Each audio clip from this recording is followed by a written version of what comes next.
നമസ്കാരം. ശ്രീകല ദിനേശ് യൂട്യൂബ് ചാനലിലേക്ക് ഏവർക്കും സ്വാഗതം. സർവം കൃഷ്ണാർപ്പണം.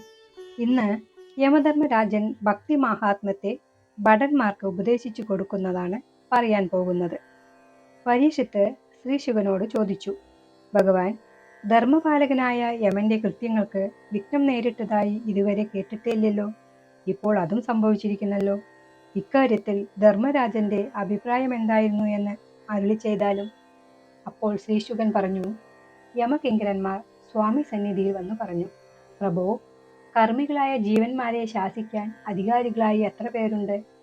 തുല്യാധികാരികളായി പലരുമുണ്ടാവുകയും അവർ ഭിന്നാഭിപ്രായക്കാരുമായാൽ നീതി നിർവഹണം എങ്ങനെ നടക്കും?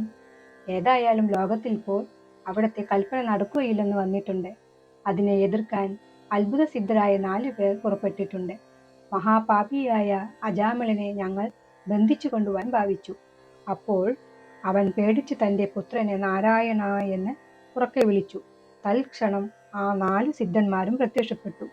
അവനെ ആശ്വസിപ്പിച്ച് ഞങ്ങളെ ആട്ടിപ്പായിപ്പിച്ചു. സ്വാമി, ആ മഹാപുരുഷന്മാർ ആരാണ്? ഇത് കേട്ടപ്പോൾ ധർമ്മരാജന് കാര്യം മനസ്സിലായി. ശ്രീഹരിചരണങ്ങളെ സ്മരിച്ചുകൊണ്ട് അവരോട് പറഞ്ഞു, നിങ്ങൾ വ്യസനിക്കുന്നു. ഞാൻ പറയുന്നത് ശ്രദ്ധിച്ചു കേൾക്കുവിൻ. സകല ചരാചരങ്ങൾക്കും പരമാധിപനായി ഒരുവനുണ്ട്. അത് ഞാനല്ല. ഞാൻ ആ പരമപ്രഭുവിൻ്റെ അനേകം ഭൃത്യന്മാരിൽ ഒരുവൻ മാത്രമാണ്. ബ്രഹ്മ, വിഷ്ണു, രുദ്രന്മാർ പോലും ആ മഹാപ്രഭുവിൻ്റെ അംശദൂതന്മാർ ആണ്. ആരും തന്നെ സ്വതന്ത്രനല്ല. ഗുണാതീതനായ ആ ഭഗവാന്റെ ലീലകളെ അറിയുന്നവൻ ആരുമില്ല.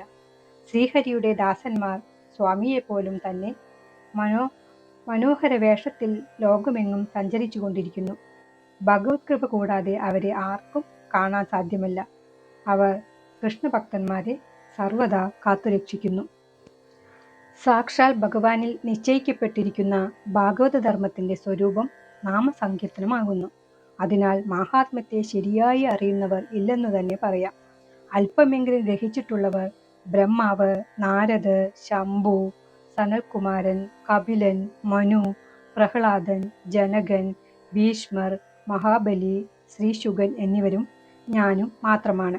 അത്രയ്ക്ക് രഹസ്യവും വിശുദ്ധവും ദുർഗാഹ്യവുമാണ് നാമമാഹാത്മ്യം. അതറിഞ്ഞാൽ അമൃതത്തെ പ്രാപിച്ചതു തന്നെ. മനുഷ്യൻ അനുഷ്ഠിക്കേണ്ട പരമധർമ്മം നാമസങ്കീർത്തനമാണെന്ന് മഹാത്മ്യങ്ങൾ നിശ്ചയിച്ചിരിക്കുന്നു.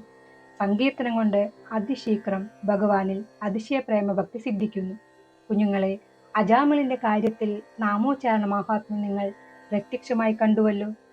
തിരുനാമങ്ങളെ ശ്രദ്ധയോടും ഭക്തിയോടും കൂടി കീർത്തിച്ചാൽ മാത്രമേ ഫലസിദ്ധി ഉണ്ടാവുകയുള്ളൂ എന്നൊരു ധാരണയുണ്ട്. അത് ശരിയല്ല. അജാമിളൻ പുത്രനെ ഉദ്ദേശിച്ചാണ് നാരായണ എന്ന് വിളിച്ചത്. അവിടെ ഭഗവത് സ്മരണ ഇല്ലായിരുന്നു. മരണാവസ്ഥയിലുമായിരുന്നതിനാൽ ശ്രദ്ധയും ഭക്തിയും ഉണ്ടായിരുന്നില്ല. എന്നിട്ടും ഉടനെ യമപാശത്തിൽ നിന്ന് മുക്തനായി. പാപനാശം സംഭവിച്ചു. ഒടുവിൽ മുക്തിയും ലഭിച്ചു. ആ സ്ഥിതിക്ക് ശ്രദ്ധ ഭക്തിപൂർവകം നിരന്തരമായ നാമസങ്കീർത്തനം ചെയ്താലുള്ള ഫലം അറിയേണ്ടതില്ലല്ലോ. എന്നാൽ അത്ഭുതമെന്ന് പറയട്ടെ, പരമഫല പ്രാപ്തിക്ക് ഇത്രത്തോളം സുഗമവും എന്നാൽ അത്യന്തം ഫലപ്രദമായി ഇങ്ങനെയുള്ള മാർഗമുണ്ടെന്ന രഹസ്യം ഞങ്ങൾ അറിയുന്നില്ല. അറിയുന്നവരിൽ ഏറിയവർക്കും വിശ്വാസവും ഇല്ല. അഹോ, ഭഗവൻ മായയുടെ ശക്തി അവർ തുച്ഛമായ സ്വർഗാദികൾക്കായാലും കീർത്തിക്കുകയും മഹാദുർഗം പിടിച്ച കർമ്മങ്ങളെ വളരെ പ്രയാസപ്പെട്ട് ചെയ്യുന്നു. നാമകീർത്തനം സംസാരമുക്തിയെ തരുമെന്ന് പറഞ്ഞാൽ അവൻ വിശ്വസിക്കുന്നില്ല. എന്നാൽ മഹാത്മാക്കളുടെ കൃപാകടാക്ഷത്തിന് പാത്രമായ സുഹൃതിയായ വിവേകികൾ മോഹിക്കുന്നില്ല. അവർ ഗുരുകൃപയാലും ഭഗവത് കൃപയാലും ഭക്തിയോഗത്തെ മാത്രം ആശ്രയിക്കുന്നു. വിസ്താരമായ കർമ്മപടലങ്ങളിലും സുസാധ്യമായ ജ്ഞാനവിചാരത്തിലും അവർക്ക് ഭ്രമമില്ല.